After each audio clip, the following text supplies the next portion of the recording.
We're now here in the softer side. This is the Aria Pro Magna series. It got 24 frets and then may split coil tayo. Yan, split coil. Yan. So para sa humbucker, pwede natin siya i-split sa gitna. So that isa lang yung pickup na mag-turn on. This is volume volume knob, tone knob, and then 5-way switch. And then sa likod niya, yan, ganda, parang bago pa. Very light guitar, napakagandang gitara. And neck is straight, frets are 100%. Para ka lang bumili ng bagong gitara, guys. Aria Pro Magna series. Ayan. Test natin. Diretso. Dahil muna tayo sa neck pickup. Full volume, full tone. Ayan. Full volume, full tone. Ayan. Ito yung sound. Ayan. Ito yung sound niya, guys.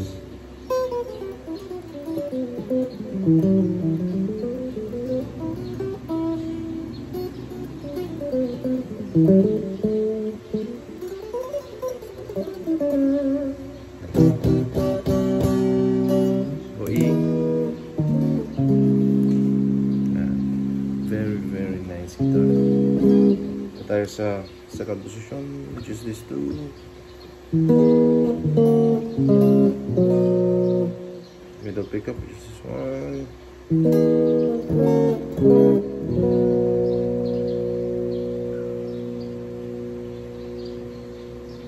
And then lastly, ito, ay hindi pa pala lahat ito. And then lastly is yung bridge pickup. Naka single coil siya ngayon. Try natin i-humbucker. Ayan. Split coil. So parang naka single coil ka dito sa dito. Yung sound niya pang single coil.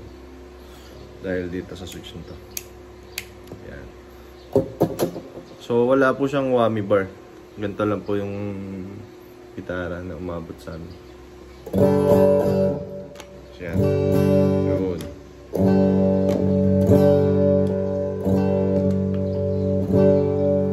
So marami siyang pagpipilian. And also yung pagandahan dito is 24 frets na siya. No? So yung mga kanta medyo matataas yung solo, pwede nyo lang tugtugin, guys.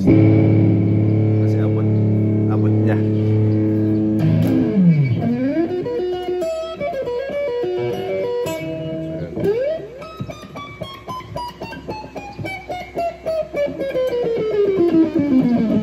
Diba? So hindi na kasi yung daliri ko, guys, masyadong malalaki. Mahirap para sa akin.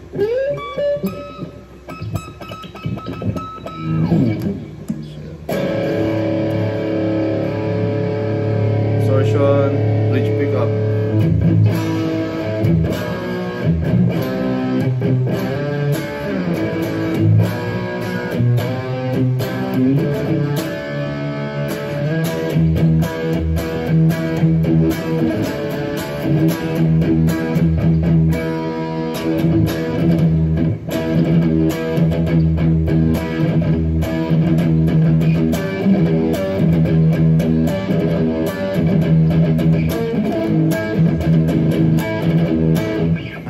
Hindi ko memorize, guys, sorry.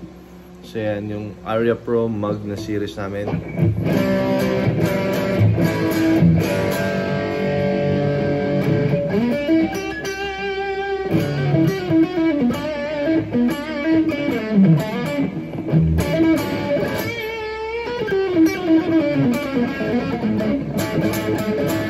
Yan, guys. Available on our Facebook account. Chat nyo kami. Thanks for watching. Check this out, guys.